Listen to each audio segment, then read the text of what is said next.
Hello everyone, in this video I'm going to show you how to remove the saved login info in Facebook. So here you can see the login info is already auto-filled here. So what you can do is go to the another tab, then you have to click on the three dot, then you have to click on the settings option from here, and here you have to choose the autofill and passwords from the left hand side. After that you have to click on the Google Password Manager, then you have to search for the Facebook option from here and make sure this is the password that you would like to remove or the login info. And here you have, if your device is locked, you have to enter the password that you have locked the device.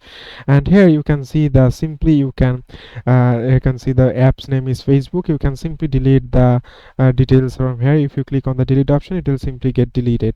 After that, if you click on the passwords again and refresh the page, and you have to go to the page again, and here you can see the autofill password that I showed you previously was here, but not here it is not now not auto-filled here. So you can simply do this, or you can also remove the profile from here. Here you will get the option of cross icon. You have to simply click on the cross icon in the left hand side of the profile icon. So it is as simple as that, guys. Thank you very much for watching this video.